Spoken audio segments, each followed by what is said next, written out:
Hey guys, SaintsKnight here. Welcome you guys back to the channel here with another TV show review. And today we are going to be looking at the newest episode that just dropped of Doctor Who, which is Arachnids in the UK. Now, you may have noticed I missed an episode. The reason why I missed that episode is because my views on it probably would have gotten the video taken down from YouTube. So basically, if you want to know what I gave that episode, I gave that a 4 out of 10 for my own reasons, which I'm not going to go into for this episode, because this is about Arachnids in the UK. So before we start with that review, I'd just like to say that there will be absolutely zero spoilers, so that anyone who hasn't watched it and yet wants to watch it can watch it unspoiled.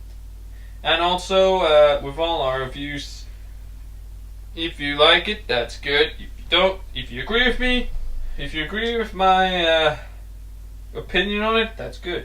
If you don't agree with it, that's also good. This is just my silly personal opinion, so with all our reviews, take this with a little pinch of salt. So without further ado, let's dive in. Ladies and gentlemen, if you do want to keep seeing these TV show reviews on the channel, you know what to do. Don't forget to smash the thumbs up button. So without further ado, let's dive into Arachnids in the UK, which basically, if you don't know what this is about, it's basically after the events of the last episode, the Dr. Graham, Ryan and Yaz return back home to Sheffield, where they have to deal with this situation involving a spider outbreak, and it's up to the crew to actually put a stop to it. Now, the concept is strange. The concept already feels like a classic Who episode, which is strange, but at the same time, weirdly intriguing, actually. But, it is strange, but it's actually quite intriguing, and it actually kept me interested in the actual episode. And what really helped is that they finally addressed one of my issues that I had with the show so far, that they didn't pay attention to Yaz. Yaz felt like a missed opportunity, and finally this episode is more about her, I'd say, because they actually introduced us to her mum, Nadia. I believe that's how you pronounce her name. Apologies to any idiots with that actual name, or anyone who actually has that name. But yeah, they actually have more focus on the mum being one of the main characters that actually helps the Doctor quite a lot, especially during the second, third, and the final third, which is actually really good. Now, we do get a little bit of everybody actually gets their own stand-out pieces, but I'd say that Graham's is probably the strongest, with him having come back home, because the last time he was in Sheffield, a lot of bad stuff happened to him. So the result of that is actually quite an interesting one, as I find, and actually really touching as well. And as well, this episode actually starts off with a look at the time vortex. Actually, now, the time vortex in Doctor Who doesn't really change too much ever in the past few seasons. I mean, it's been a strange, a blue or red. All it just does is changes the color palette from previous entries. This one, though, they actually totally reworked the time vortex, and as a result of that, it's actually I actually really like it. It's actually very beautiful. It actually reminds me of the start, actually, which I think it actually is. I think that's the start, the intro sequence is the time vortex. However, it's not a perfect show. It's not a perfect episode, if I'm honest.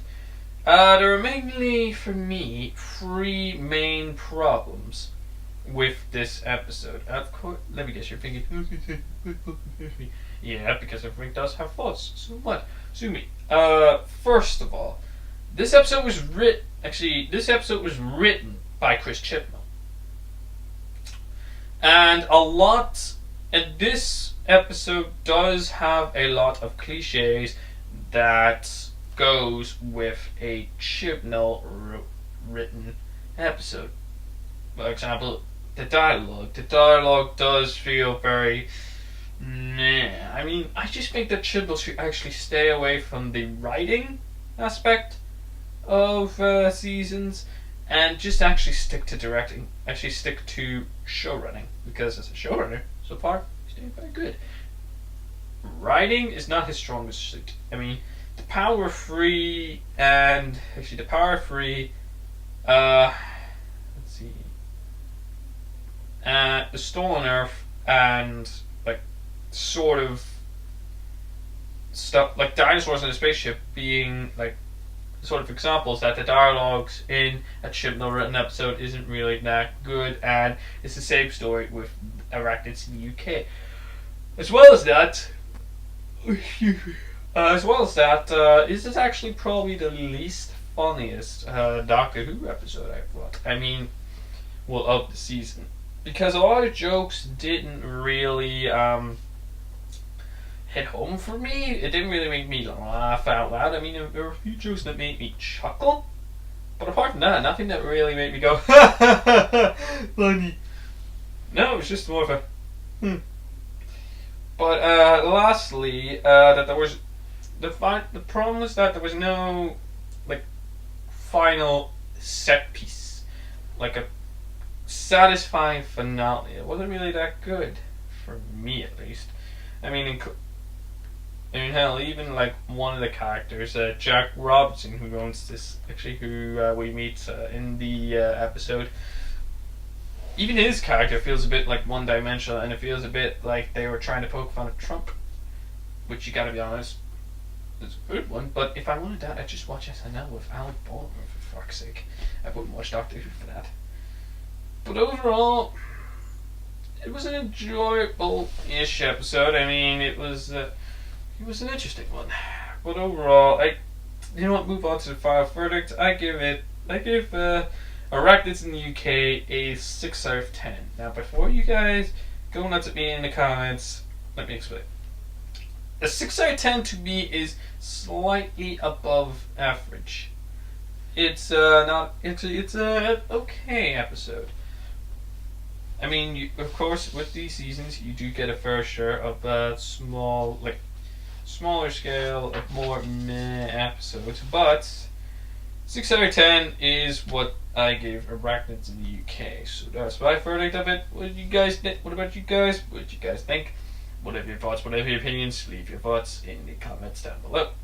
And apart from that, I'm afraid it's now time to end today's video. I hope you guys did enjoy that. If you did, please do me a favor and smash the thumbs up button. Subscribe if you're new to the channel, and if you're not new, then do not forget to click the bell icon next to the subscribe button to get notified on all of our upcoming videos.